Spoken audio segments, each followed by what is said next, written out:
की जय।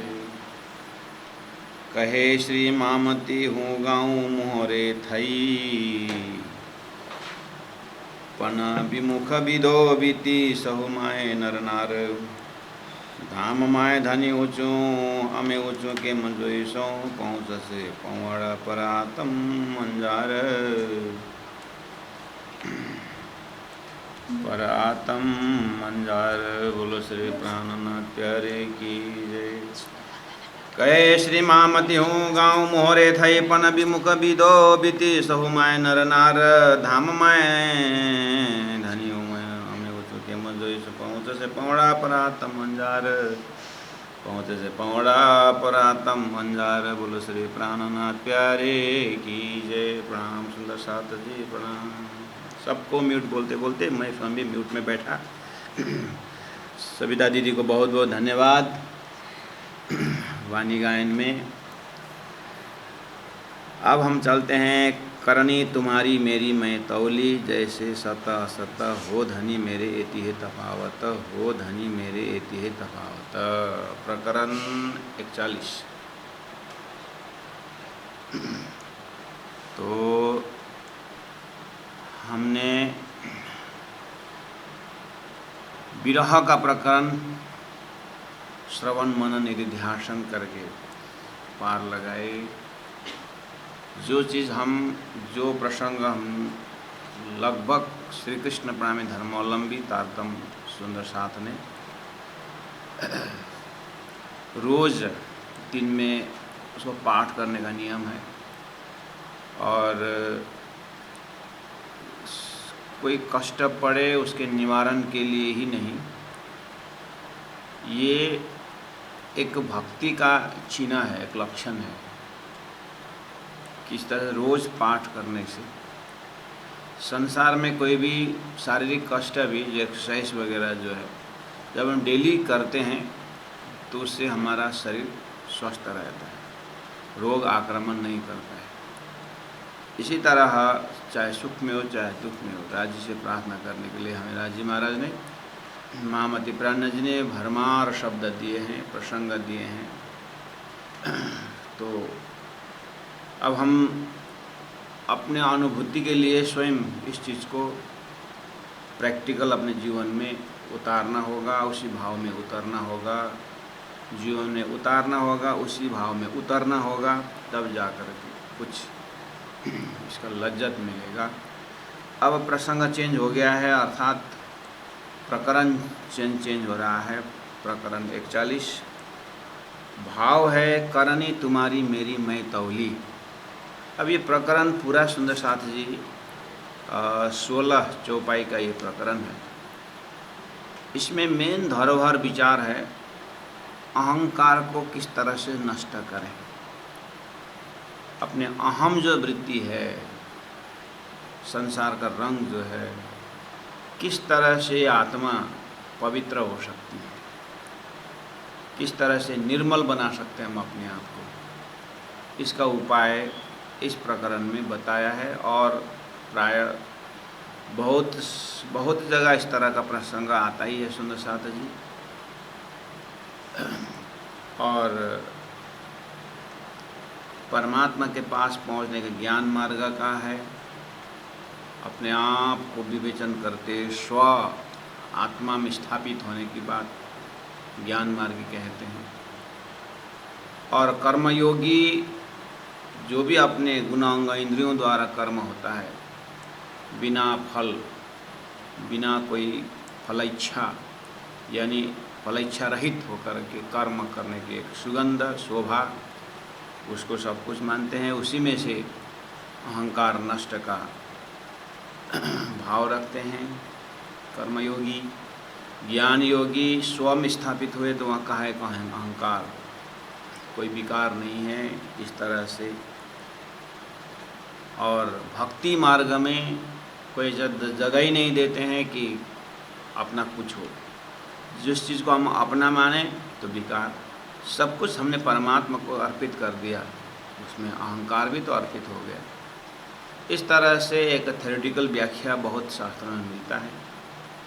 और सदगुरु महाराज की जीवनी को हम एक एक स्टेप, एक एक उनका हाव भाव को हम देखते हुए आए, और प्राणनाथ जी महाप्रभु सदगुरु के साथ मिल कर के मिलने के बाद जिस तरह से उनका भाव रहा वो भी हम देखते आ रहे हैं वितक के माध्यम से।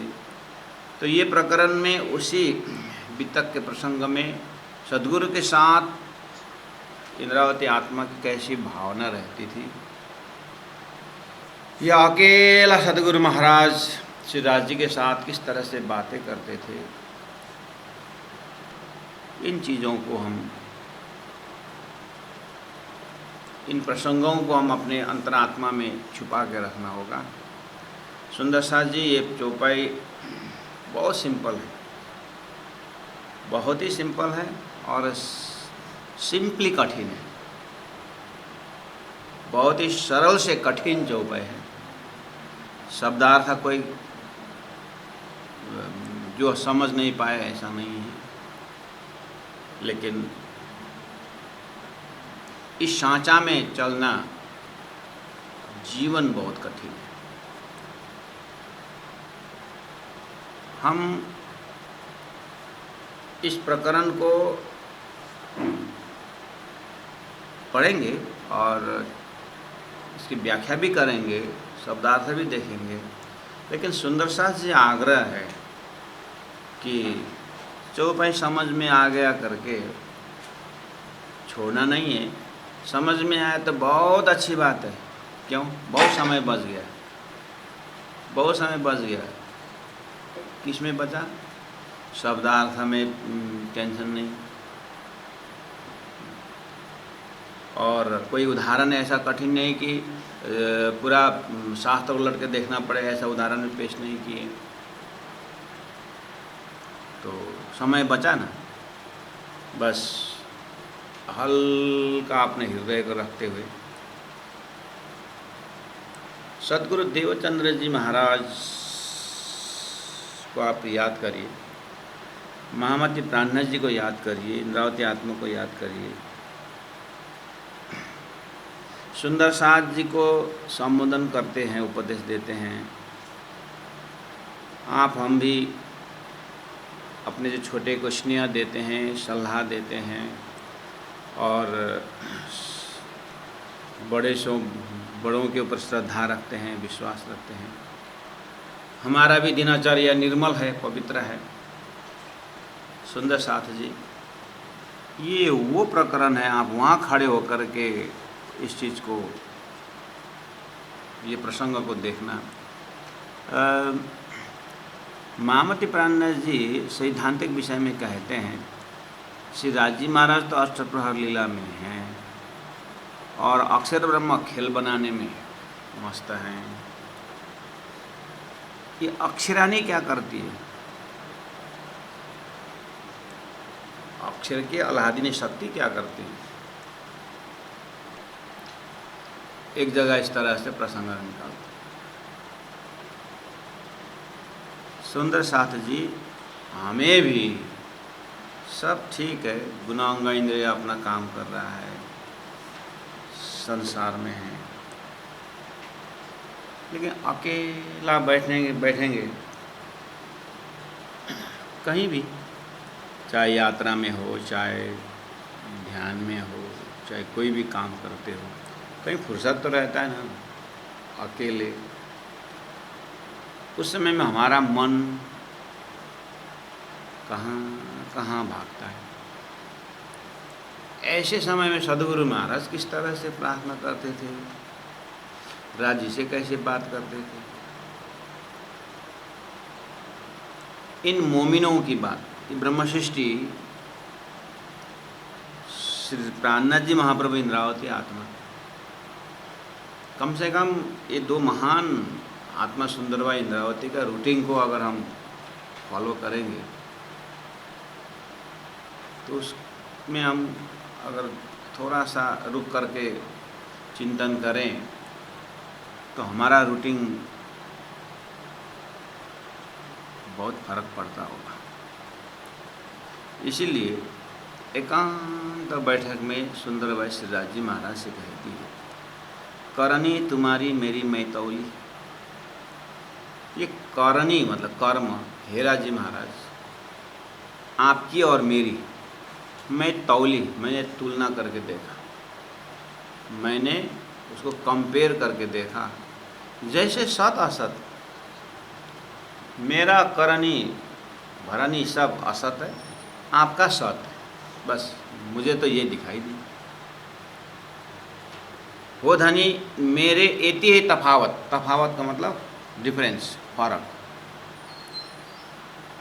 आपका करनी और आपकी करनी और मेरी करनी में, आपका कर्म और मेरा कर्म में जैसे सत और असत, जैसे दिन और रात। दिन रात में कितना फर्क है, एक पूरा अंधेरा है और एक पूरा उजाला। जैसे एक मृगजल जो दिखाई देता है और दूसरा जो ओरिजिनल जो पानी, उसमें हमारा बुद्धि से देखेंगे तो फर्क दिखता है। उसका अंकुर को देखते हैं तो प्राणनाथ जी बोलते हैं कि सत और असत की तरह। तो ये प्रार्थना सुंदर साथ जी, भले ही महामती प्राणनाथ जी के मुखारबिंद से अवतरण हो रहा है, लेकिन सदगुरु देवचंद्र जी महाराज भी एकांत में बैठ के ऐसे ही चिंतन करते थे। अब आप सदगुरु से लेकर के महामती प्राणनाथ जी के फुर्सत के समय में लेकर के तेज कुमारी बैजूराज महारानी की, वहाँ से लेकर के आप अपने ही जमाने के परमहंसों के साथ आपकी उठबस हुई हो, गुरु जी मंगलदास जी जैसे, और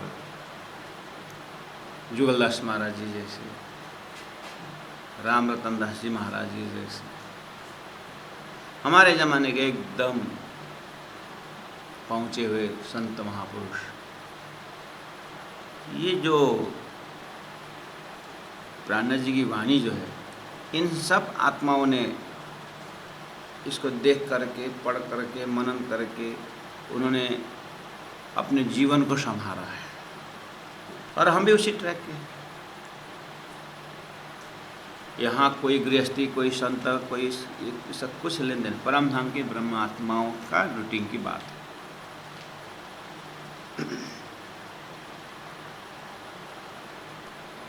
तो यहाँ उन संत महापुरुषों को हृदय में ले करके इस चौपाई को उनके थ्रू पढ़ना चाहिए, उनके थ्रू मनन करना चाहिए। यही चौपाई पढ़ करके गुरु जी मंगलदास जी के हृदय में क्या घटना घटी होगी। सदगुरु महाराज इसी चौपाई के भाव को कैसे राजी से व्यक्त करते हैं। तो खाली मन शैतान का घर बोलते हैं, मन को कभी खाली रखना ही नहीं, इसलिए तो इतने 18,000 वाणी दी, 18,000 चौपाई क्यों दें धनी, यही तो खुराक। तो हम एकांत में बैठ करके पता नहीं क्या क्या सोचते हैं, क्या क्या, कभी कभी अपने चिंतन से अपने उलझ जाते हैं। तो यहाँ सिखाया कि परमात्मा प्राप्ति का मार्ग जो है, उनकी अनुभूति, ये अहंकार सबसे बड़ा बाधा है। अब इसको कहाँ से उसको पीटना मारना, क्या करो अहंकार। कोई स्वरूप में देखे तो उसको लाठी लगे, ये ऐसा हथियार है कि करता कुछ नहीं है लेकिन सारा काम बिगाड़ देता है। राजी से मिलने नहीं देने का यही बड़ा। तो परादशता प्रेम लक्षण भक्ति का मार्ग का लक्षण में उस अहंकार को दूर करने के लिए, अर्थात उससे अलग होने के लिए इनडायरेक्ट प्रोसेस यहाँ दिखाया है। ऐसे जैसे सत सत हो धनी मेरे एति तफावत, पिया हे धनी, हे राज जी, हे सदगुरु, अपने आदर्श पुरुष, अपने सदगुरु के जमाने तक ऐसी निपट मैं क्यों भाई। ऐसी निपट मतलब मूर्ख, महामूर्ख, अंधा महाअंधा, कठोर महाकठोर, ये परिवाची शब्द आ रहा है। पिया ऐसी निपट मैं क्यों भई, कठिन कठोर अति ढीठ, मैं ऐसी क्यों भई, इतना कठिन, इतना कठोर और इतना ढीठ।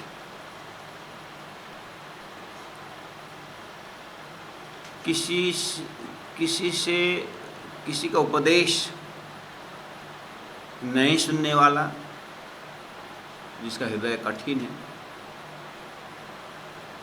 किसी से सहयोग दूं, किसी की सहयोग के लिए जीवन थोड़ा खर्चा करूं, ऐसा कठोर, और सद्गुरु का वचन न मानने वाला ऐसा ढीठ, मैं क्यों भाई।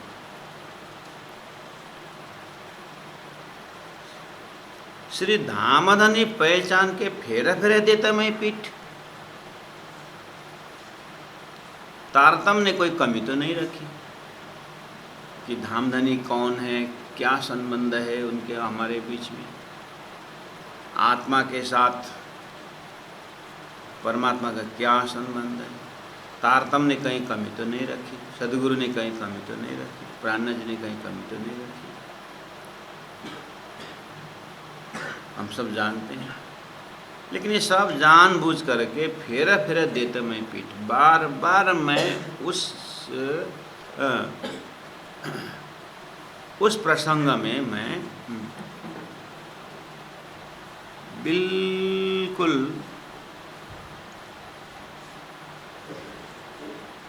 मूर्ख की तरह, अनजान, ऐसा मैं क्यों हुई। सद्गुरु बार बार समझा रहे हैं। इस तरह से प्यारे सुंदर साथ जी अपने आप को निर्मल होने का ये स्वच्छ उपाय है। तो यही जगह में हम मार खाते हैं, क्या ना अपने को कभी कठोर सिद्ध कर सकते हैं, ना अपने आप को ढीठ सिद्ध कर सकते हैं। कौन बोलता मैं ढीठ हूँ, बोला तो भी तू यही बोलेगा, इसलिए मैं पहले बोल देता हूँ। अगर कभी हमारे मुख से निकल भी गया तो सामने वाला यही बोलेगा, जैसे हम पहले हमको बोल देते हैं कि मैं कपटी हूँ, बस तू यही बोलेगा ना मैं कपटी से, तो मुझे मूर्ख बोला, मैं मूर्ख ही से। हाँ, गुरु जी मंगलदास ने एक ही सूत्र बता दिया, मुझ में अहंकार नहीं है कहना भी बहुत बड़ा अहंकार है। ये बनाया ही ऐसा है। तो क्या उपाय है निकलने का, इन सभी अवगुणों से निकलने का क्या उपाय है। तो वही उपाय तो बता रहा हूँ, यही उपाय तो बता रहा हूँ कि राज्य को बोल दो साफ साफ। अब राज्य को बोलने में भी सद्गुरु देवचंद्र जी महाराज के विषय में श्री इंद्रावती आत्मा ने 1700 से 1703 तक जो साधना की, उसमें आप कई अरबी तक में आपने देखा कि हे सद्गुरु महाराज मेरा अवगुण को दिखा दो, मैं इतना कठिन क्यों, यहाँ इतना कठोर क्यों, इसलिए तो मुझे परम धाम दर्शन नहीं हो रहा, मुझे अवगुण बता दीजिए। तो सुंदर साहब जी यहाँ पर इंद्रावती आत्मा महराज ठाकुर ने मूलमिला वाले परमात्मा के साथ नहीं लड़े ना, सामने में जो सतगुरु महाराज वेश बदल के आए धनी साक्षात, उनसे ये आग्रह कर रहे हैं। बस यही जगह हमें चूकते हैं, गलती करते हैं यहाँ और प्रार्थना करते हैं परोक्ष में, दुख देते हैं यहाँ और माफी मांगते हैं परम। सद्गुरु महाराज से ज्ञान उपदेश लेते हैं और श्रेय देते हैं श्रीराज जी महाराज।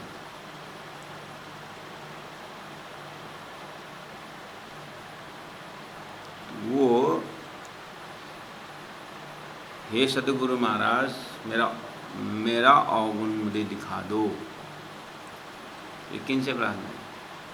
बस इसीलिए करनी तुम्हारी मेरी मैं तौली, जैसे सत असत। इंद्रावती आत्मा किसको सामने रख कर प्रार्थना कर रही है?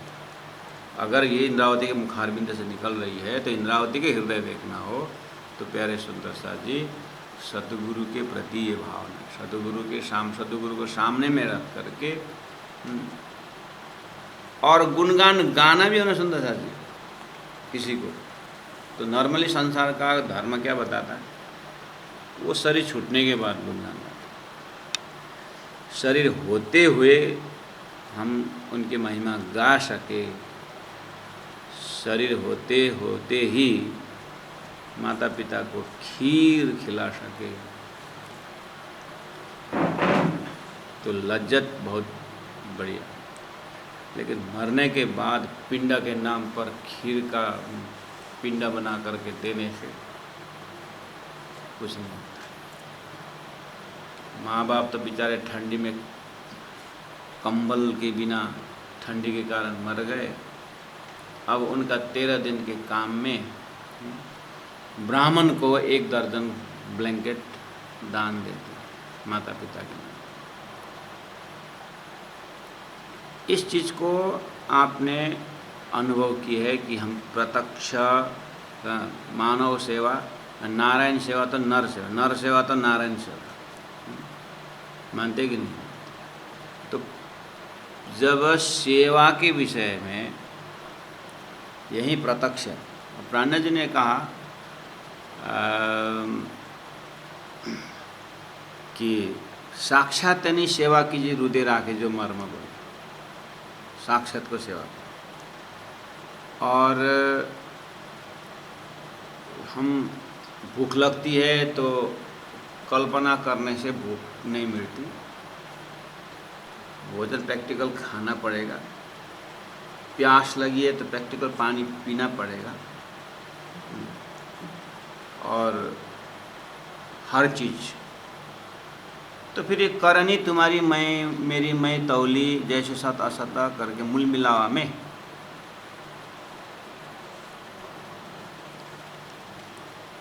भोजन तो यहाँ कर रहे हैं, प्यास यहाँ लगी है, स्वर्ग वैकुंठ दिखा करके तो प्यास नहीं मिली।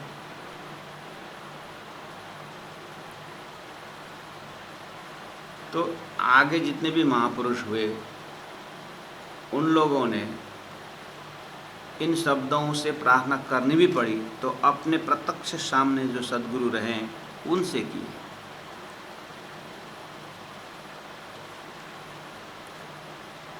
उन परमहंसों ने सामने में की।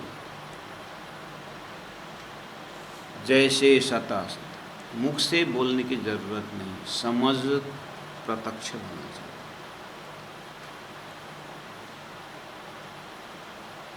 समझ जब प्रत्यक्ष होता है तो गुना अंग इंद्रियों में अपने आप उसका दर्शन होता है।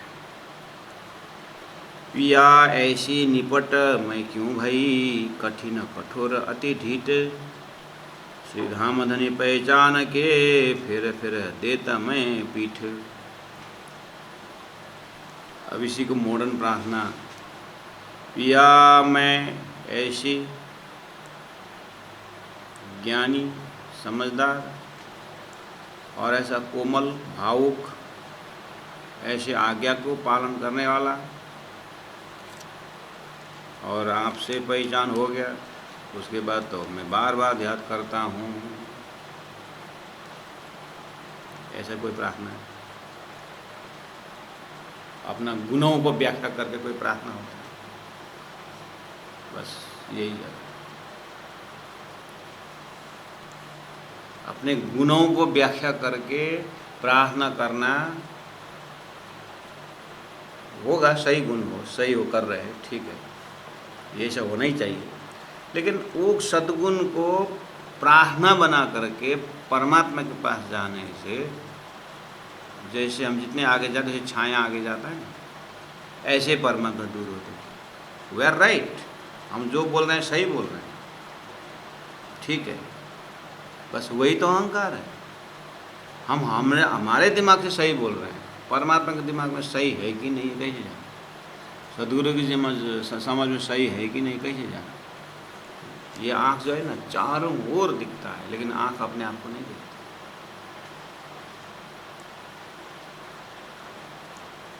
और आईना को ठीक डिस्टेंस में हो तो सिर्फ देखा, यहीं चिपका के रह गया तो आईना दिखता है अपने आप, या दूर चले जाए दिखता है?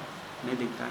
हो दूर परम धाम की भक्ति करने से भी दिखता नहीं है, और अपने कुर्सी में डांटने से दिखता नहीं। इसलिए आईना रूप सदगुरु के ठीक जगह में रखना पड़ेगा, वहाँ से अपने क्वालिटी का दर्शन होता है। इसलिए सदगुरु से प्राप्त। गुरु पूर्णिमा का मतलब क्या है? गुरु सूर्य नहीं बोला, गुरु पूर्णिमा होता है। परमात्मा का ज्ञान को, तेज रूप ज्ञान को चंद्रमा जैसा शीतल फिल्टर करके शिष्य तक पहुंचाने का क्वालिटी गुरु में होता है। इसलिए गुरु पूर्णिमा मनाते हैं।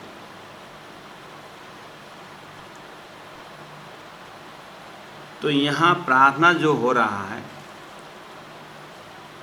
तो कुल मिला करके ऐसे शब्दों से ही प्रार्थना किया जाता है। भक्ति परंपरा में हमने पहले भी होके आए हैं। पतितन शिर पातशाह में उस प्रसंग में सूरदास जी को प्राणनाथ जी ने उच्चारण भी किए हैं। तो बार बार हमें प्रत्येक प्रकरण में याद दिला रहे हैं कि अपने आप को स्वच्छ बनाना है, पवित्र बनाना है। तो परमात्मा के सामने में एकांत से, तह दिल से ये सोच करके कि बत्ती दिया जो है ना अपने आप में उजाला ही है वो, लेकिन वो दिया को, दिया रूप हमें, दिया को पता नहीं होगा कि उससे बड़े प्रकाश हुए हो, क्योंकि वो जड़ है। लेकिन दिया के साथ, दिया देखते ही प्रकाश तो दे रहा है, लेकिन हमारे अंदर सूर्य का प्रकाश हमारे अंदर। इसी तरह हम अपने आप को तो देख रहे हैं, तो खाली अपने को ही देखने से अहंकार पैदा होता है। अपने आप को देखने नजरिया से सामने सूर्य रूप परमात्मा को देखें तो अपना अवगुण क्लियर दिखता है। अर्थात अपने में जो गुण है वो परमात्मा के सामने कुछ भी नहीं है, सदगुरु के सामने कुछ भी नहीं है।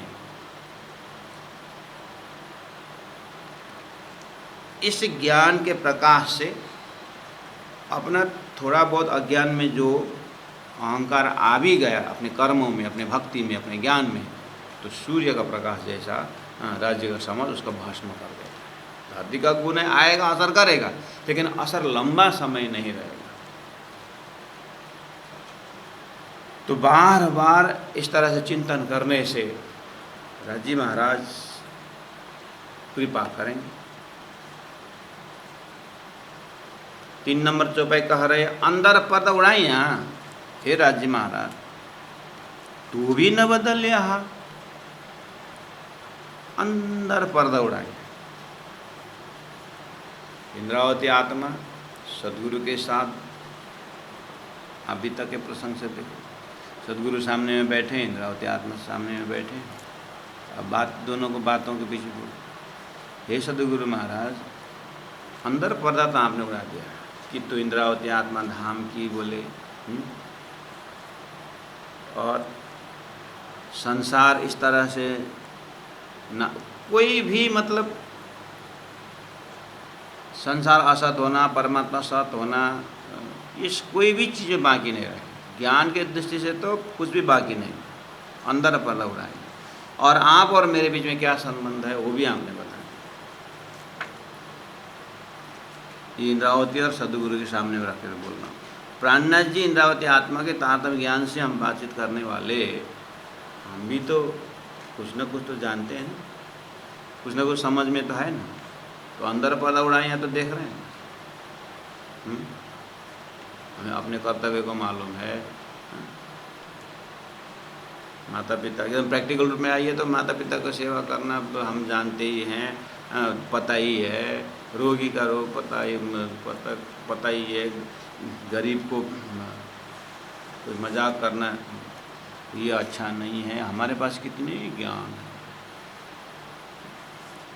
ये सब के पीछे संसार क्या अस्तित्वहीन है कि अस्तित्ववान है कि सब ज्ञान। अंदर पद उड़ाई। यहाँ इंद्रावती के दर्जा से देखा जाए तो परात्म कोई आपने बाकी नहीं रखी, तो भी न बदल लिया, फिर भी मेरा आत्मा स्वभाव जो है वो झलकता ही नहीं। तो बोले नकश न मिट्यो मोह मूल को। हे सदगुरु महाराज, ये नकश शब्द जो है ना, हम बोलते हैं नकशकारी बोलते हैं, तो डिजाइनिंग नकश, माया का नक्शा बोलो ना, सिंपल है। ये नक्शा जो है माया का, न मिट्यो मोह मूल। सुंदर शाह जी ये नकश का लोकेशन बताने की कोशिश कर रहा हूँ कि प्राणा जी कहाँ खड़े होकर के बोल रहे हैं। नकश न मिट्यो मोह मूल को ताते नजरो न नूर जमा। मेरे अंदर अहंकार का नकश या जो भी अवगुण का जो नकश है, न मिट्यो, मोह का मूल से ही। पिंड में देखेंगे तो अंदर अहम का बर्तन ही मोह से बना हुआ है, और ब्रह्मांड में देखें तो बिल्कुल नारायण ही प्रतिबिंब है, झूठ है। और वहाँ से जो जितने भी प्रतिबिंबित है उसी में मन, उसी में बुद्धि चली जाती है। नकश न मिट्यो मोह मूल को ताते नजरो नूर जमाल। इसीलिए परमात्मा नज़र में नहीं आ रहा है। बोल रहे हैं बस बिल्कुल 1700 से 1703 तक महामती प्राण को चिंतन में प्रवेश हो जाइए, बात वहीं से आ गई। सुंदर सा जी, नकश न मिट्यो मोल मोह मूल को आप इस तरह से लेना। आप अपने हथेली को देखिए, तो अपने अपने हथेली देखिए, ये हथेली में जो रेखा है नहीं, है कि नहीं रेखा है? मेरा तो क्लियर दिख रहा है ना आपको, आपको भी दिखेगा। ये बाद में आकर किसी ने खींचा, माता पिता ने बनाया, ये किसने बना दिया? डॉक्टर के पास ले जाके ऐसा मार किया, छोटे में ले जाए और बनाए ऐसा। ये जन्म सिद्ध आया नहीं, शरीर में जैसे शरीर आया तभी से ये रेखाएं आई। और आँख बंद करिए, अब आँख बंद करके, आँख बंद करिए और अपने हथेली को ऐसा देखिए, तो यहाँ हाथ लगा के देखिए तो अंगुली लगा कर दिखता है, दिखता है। पहले आँख से देखा है इसलिए दिखता है। यहाँ ये स्पर्श से पता लगाओ। हाँ, अगर पता लग भी गया तो आप ऐसा करो, इससे दर्द होता है। ये जो चमड़ी में इसका ये जो रेखाएं हैं, इसका दर्द होता है।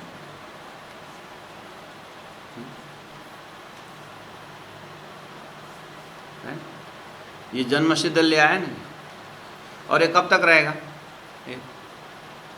कब तक रहेगा? वृद्धावस्था में तो और पृष्ठ दिखाई देगा। जब बहुत उम्र निकलता है ना, तो और स्पष्ट दिखता है ना? हो ऐसे ही काम, क्रोध, लोभ, मोह, छल, कपट, ईर्ष्या, दोष, ये जितने भी परिचय है ना, जन्म सिद्ध ऐसे ही आए, पता ही नहीं चलता, ऐसे ही आए। ये जीव ने स्वतः लेके आया है, यही परेशान। उसी का नाम है नकश न मिटे मोह मूल। ये सृष्टि को मूल में ही यही, इसका खजाना में यही है। अब सतगुरु महाराज के ज्ञान का उन्हें दिया हुआ समय में अब हम कितना समय दे पाते हैं? हम उस तथ्य से सत्य की ओर डूबने के लिए कितना समय दे रहे हैं, कितना चिंतन कर रहे हैं, कितना दिमाग खर्च कर रहे हैं, कितना दिल खर्च कर रहे हैं, कितना समर्पण है हमारे पास? सारा पर्सनालिटी तो तय और मैं में ही गया है, और ये आत्मा में लगा हुआ जो कष है, ये मोह मूल को, इसमें इस यहाँ तक हमारा चिंतन पहुँचा है कि नहीं, तो कैसे पवित्र हो, कैसे इसे छुटकारा मिलेगा। या न कष्ट न मिटे मोह मूल। ऐसा कभी कभी 24 घंटा में आधा घंटा खुशी, ऐसा लगता है कि मैं तो दया का रूप हूँ, आधा घंटा तो ऐसा कि सच्चिदानंद स्वरूप हूँ, चिदानंद रूपम शिवोहम शिवोहम, हल्का लग रहा है। वो आधा घंटा 15 मिनट से क्या हो रहा है।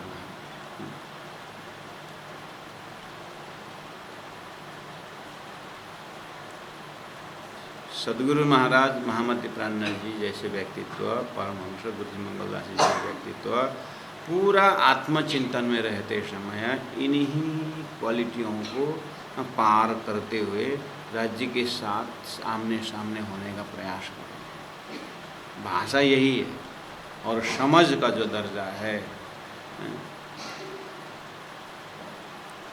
वहाँ खड़े होकर के बोल रहे हैं, नकश न मिटे मोह मूल को, ताथे नजरों न नूर जमाओ। इसीलिए राजी महाराज प्रत्यक्ष नहीं हो पा रहे, और राजी महाराज प्रत्यक्ष नहीं हो रहा, नजरों न आए नूर जमाओ। सुंदर साथी जी, राजी महाराज नज़र में नहीं आ रहा, तो राजी महाराज नज़र में आने के लिए नज़र भी तो वही होना चाहिए। यह कौन सी नज़र की बात है? परात्मा की नज़र की बात। ठीक, परात्मा की नज़र। तो परात्मा की नज़र की बात, तो परात्मा तो परम धाम सामने में है, तो राजी सामने में है, तो फिर वह काय को जवाब। सुंदर साथी जी,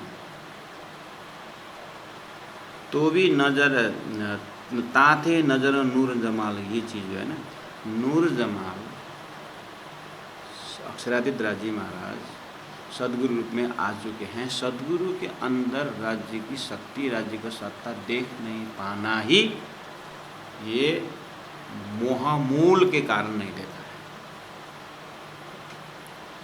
मूल में मोह होने के कारण उस स्वरूप को मोह के ही नजर से दिखाई देता है।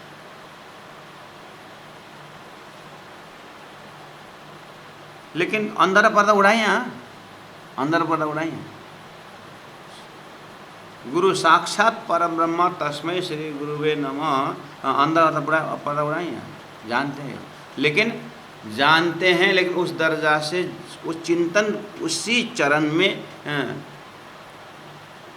पल पल रहना ये संभव नहीं हो रहा है। इसलिए यहाँ पर नकश न मिटे मोह मूल हो रहा है। स्वरूप देखते देखते अक्षरातीत राजी महाराज स्वरूप नूरी तन का प्रतिबिंब करके सदगुरु के चरण याद करते करते वहाँ पर चमड़ी का पैर, चमड़ी का देखना शुरू प्रारंभ होता है। वहाँ चैतन्य शक्ति को दर्शन करना होता है। संसार में 14 लोक के कवि लोग भी पहाड़ों में परमात्मा देखते हैं, वृक्षों में परमात्मा देखते हैं, चिड़ियाओं में परमात्मा की आवाज़ देखते हैं। प्राकृतिक प्रेमी कवि लोग भी इस तरह से अपने कविता बनाते हैं, रचते हैं, उनसे बन जाता है, कविता बन जाती है। और हमें पर्दा, अंदर पर्दा बनाना। साक्षात सदगुरु महाराज साक्षात परम धाम की शक्ति है, जो सारा ये अंदर पर्दा उड़ाए हैं, तो भी न बदले हाल। मतलब फिर भी उनके साथ झूठ बोलने का हम कोई भी एक अवगुण नहीं, फिर भी उनके साथ झूठ बोलते हैं, उनके साथ ये काम हो रहा है। ये शरीर के साथ यहीं पर की बात। जब नूरी तन में उठेंगे तो वो तो परमात्मा, वो तो ये सब क्वालिटी है ही नहीं। इसलिए सबसे बड़ी समस्या सुंदर साथा जी, ये खेल देखने आए ना, और खेल देखने आए हैं 5 विराय धनी मुझ कारण है। वो 5 विराय धनी मुझ कारण के विषय में जो है जितनी गहराई से साक्षात अनुभव करना है वो माया नहीं देती। ये समस्या है।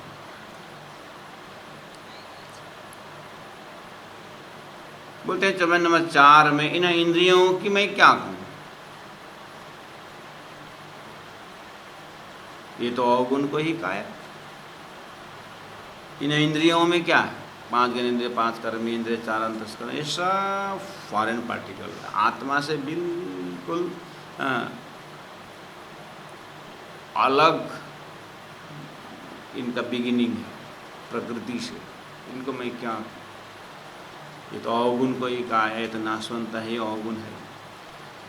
इनसे देखो क्यों साहेब, इन गुणांग इंद्रिय के आशा से मैं कैसे परम धाम। इसका तो मूल ही अहंकार से, मूल ही मोह से है। अब इनके सहारे मैं परमात्मा कैसे देखूंगा जी, आपको कैसे देखूँ। यही भाई आड़ी माया, हे राजी महाराज, यही ये शरीर ही आड़ी भाई माया का रूप हो गई है और कुछ नहीं। सुंदर सा जी, ब्रह्मांड की हम बड़े बड़े बात करते हैं, लेकिन ब्रह्मांड त्याग करने की बात करते हैं। गुरु जी मंगलदास जी का बोलते हैं, एक चाय तो छोड़ नहीं सकते, तुम क्या ब्रह्मांड छोड़ोगे।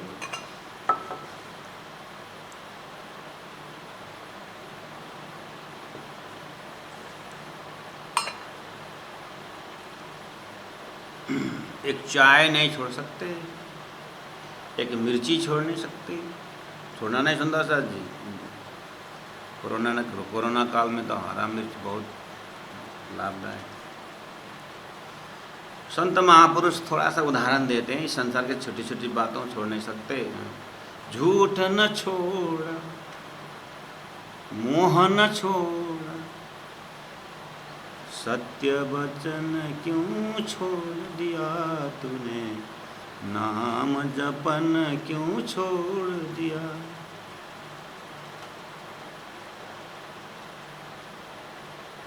इन इंद्रियां की मैं क्या कहूँ, ये तो अवगुण को ही काया। इनसे देखूं क्यों साहेब, यही भई आड़ी माया। हे राजी महाराज, निर्मला नजरों ना वहीं, ले बैठी संग चंडाल। उपजत ऐसे अंग थे, उतारो उलटी खाल। सुंदर साध जी, निर्मल आत्मा, निर्मल परमधान, निर्मल परमात्मा श्रीदास जी का चरण नजरों न आवहीं, ये गुणांग इंद्रियों के अंदर नहीं आता है। क्यों, ले बैठी संग चंडाल। कान से चंडाल का शब्द संसार का ही आता है, स्वार्थपूर्ण शब्द से कान में सुनने आता है, आँख से संसार का ही नजर दिखता है। ये जब तक ये संसार शरीर रहेगा यही उपजत ऐसी अंग। अब ये तो सबको ऐसा लगता है, हमें भी यह सुन करके एकांत में ऐसा लगा भी अगर, लेकिन प्रार्थना कैसे करें, तो कहते हैं उपजते ऐसी अंग थे, उतारो उल्टी खाल। खाल मतलब स्किन जो है उल्टा उतारो, ऐसा लगता है करके इंद्रावती आत्मा बोल रही है। उल्टा नहीं, उल्टा में इतना कोई घाव का छोटा सा हो, आप ऐसा उठा, जिसकी ने ऐसा उल्टा करो तो, और इसलिए तो हम इधर इधर खींचते, इधर नहीं खींचते, इधर नहीं, इधर इधर इधर इधर बोलते हैं। जो रौं भी है निकालना, ऐसा निकालो रौं, इधर ऐसा निकाला, थोड़ा हल्का निकल, छोटी छोटी में, इसलिए तो उल्टी खाल। ये मेरा दोष, सतगुरु का कार्य, सतगुरु की जो सेवा भाव को देखते देखते उनके प्रति जो मेरा भाव देखता हूँ, ये दिन और रात जैसा अंधेरा है, सत असत है, इसलिए मैं ऐसा लगता है कि अवगुण के बदले में उल्टा खाल निकालूं। ये सुंदर साज फिर अटेम्प्ट मर्डर करके फिर कोर्ट में शरीर को कष्ट दिया करके ऐसा मत जाना। प्राण जी दूसरी जगह सुख दुख न दीजिए देह को, सुखे छोड़े शरीर बोले, दुख न दीजिए देह को, सुखे छोड़े शरीर बोले। कौन सा दुख न दीजिए देह को, वो है ना पंचाग्नि तपने का, ये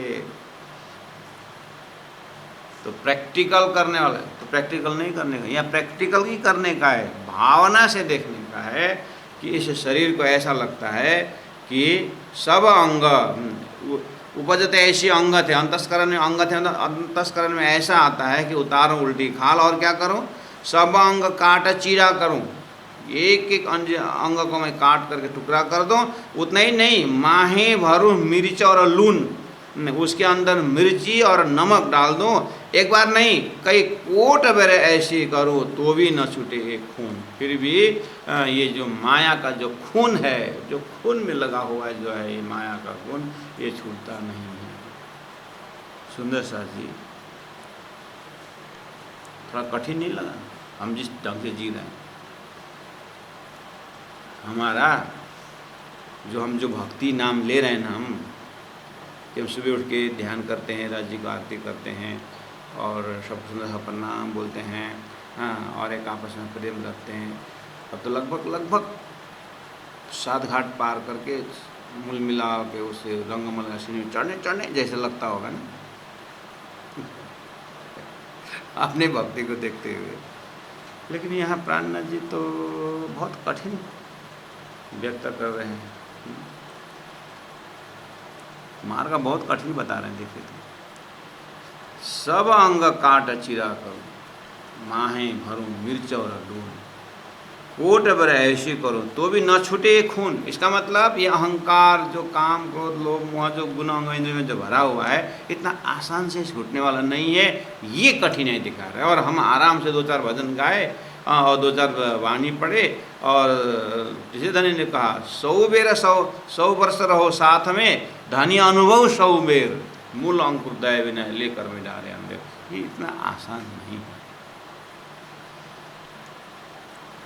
सुंदर साथ जी, हम एकदम पतला दिल दिमाग से सोचना पड़ेगा। ये हाथी जैसा मोटा स्किन डिजीज से नहीं हो रहा। यहाँ सुंदर साथ जी, जो माया में गजे पचे हैं ही, जो इससे आगे दूसरा दुनिया से भी मतलब नहीं है, वो खाओ पियो इसी में मस्त रहो, ऋणम कृतक घृतम पियो की बात नहीं। हम थोड़ा सा होश में आए, चेतना राज्य से मिलना या राज्य को प्राप्त किए या उस प्रेम में है करके कभी कभी भास ही हुआ होगा कि हम नहीं, भक्ति हमारा परिपक्व हुआ, हम राज्य के सामने। ऐसा अगर कभी कभी झटका लगता हो तो ऐसी जगह में ये चौपाई थोड़ा समझ में आएगा कि इंद्रावती आत्मा कहाँ खड़े होकर के बोल रही है। और हमें तो इस तरह से कभी सोचा ही नहीं है कि शरीर को इतना कष्ट के भाव से तो भी न छूटे खून बोल रहे हैं, कितना मजबूत है। हैड़े में ऐसी उठाता सब अंग करूं टुक टुक। हैड़े मतलब हृदय में, अंतस्करण के अंदर गुफा में ऐसे उठाता है, ऐसे विचार उठता है, सब अंग करूं टुक टुक, अंगों को टुकड़ा टुकड़ा कर दूं और हड्डियां सब जुदी करूं, चित्ते हड्डियों को अलग कर दूं और भान करूं भूक भूक। भान करूं मतलब कूट कूट करके धूल धूल बना दूं, ऐसा हृदय में उठता है। इसका मतलब ये गुना अंग इंद्रियों में माया, गुना अंग इंद्रियों में जो काम क्रोध लोभ मोह, जो माया राज्य से अलग करने का जो गुण बैठा हुआ है, ये मामूली नहीं है। इसलिए बाहर ये बर्तन ही ऐसा बना है और हम इतना हल्का से देखते हैं कि थोड़ा भक्ति करने से हो जाएगा, थोड़ा नाम जप करने से हो जाएगा। ऐसा नहीं है। सुनो, ऐसा दिखाई दे रहा है, मैं नहीं बोल रहा हूँ। यहाँ देखिए तो अहंकार को, अपने जो अहम वृत्ति को किस तरह से धूल धूल करें, यही न देवे देखने मेरा महबूब का मुखारविंद देखने का यही नहीं रहता।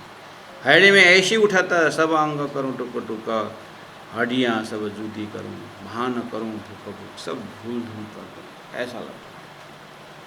इसका नाम और निशान ना रहे। मैं होता शर्मिंदी साथ में, सुंदर साथ के बीच में शर्मिंदी हूँ। क्यों? ये क्यों न जावे दुख, ये उस समय बहुत दुख हो। क्यों? परम धाम से खेल देखने के लिए आए थे। धनी ने बार बार सचेत किया और यहाँ वहाँ बोले कि हम नहीं भूलेंगे, यहाँ आकर के भूले। और माया का पूरा लज्जत लगा हुआ है और धनी आकर के बार बार समझा रहे हैं और हमें कोई पता ही नहीं चलता है। तो शर्मिंदा तो जरूर, तो जागृत आत्मा इस चीज़ को देख सकती है कि हो अभी तक जो हुआ उसी में भी मेरा इतनी बड़ी भूल हमारे से हुई है। मैं होत शर्मिंदी साथ में, एक वे न जावे दुख, जब जाग बैठूं आगे धनी तब क्यों देखूं सनमुख। जब मैं जागा के मतलब यहाँ जैसे फरामोशी उठेगी और परात्मा में जैसे जगेंगे तो धनी का सन्मुख हम कैसे देख पाऊँ, आँख क्यों उठाऊँ। मुझे मारेगी बड़ी शर्म ऐसे कबू किन ना करे। इवन जीव ने भी अपने ईश्वर के साथ ऐसा नहीं किया हो, उतना अवगुण हमने किए हैं। ऐसे कबू ना करी सो मैं किए चंडाल कर्म। मैंने इस तरह से चंडाल कर्म मतलब मैंने पूरा संसार में खाली आकार को ही देखा, बाहर का रूप ही देखा, मैंने अंदर तत्व को नहीं देखा। आम जनता जनार्दन में ये बात प्रचलित है। और यहाँ बिल्कुल ब्रह्म सृष्टि के दर्जा से अगर देखा जाए तो सभी के अंदर आत्मा देखना तो ब्रह्मात्मा के लिए कोई बड़ी बात नहीं।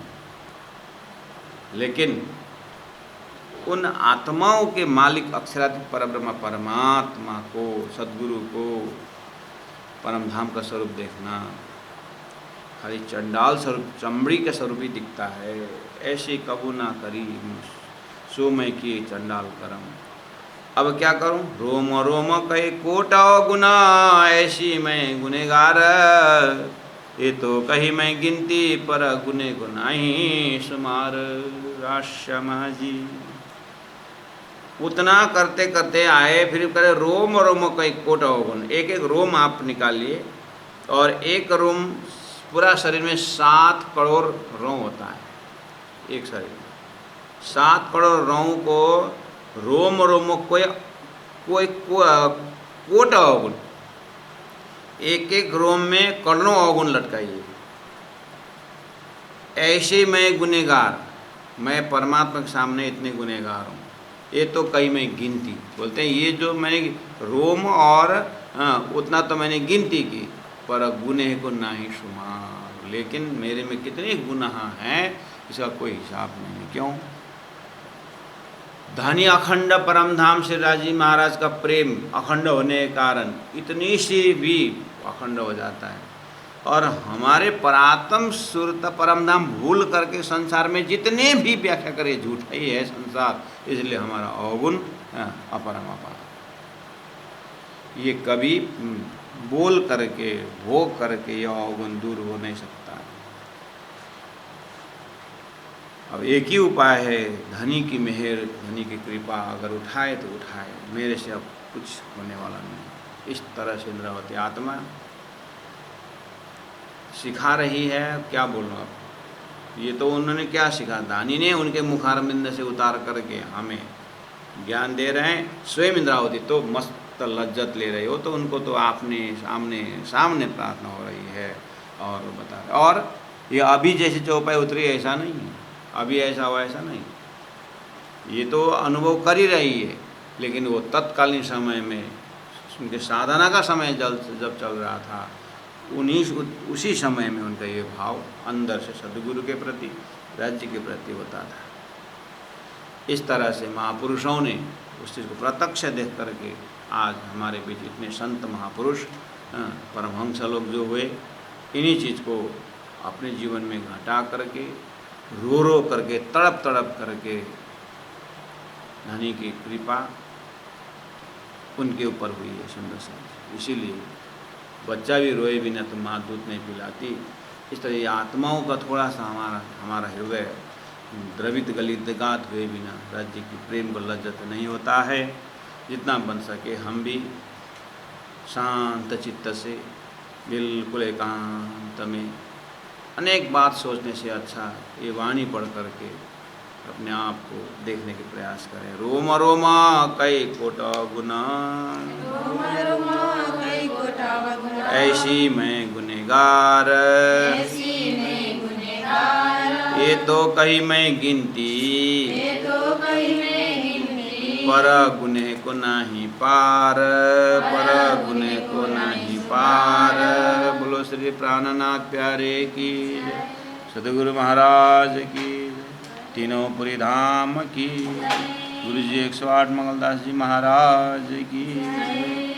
प्रणाम।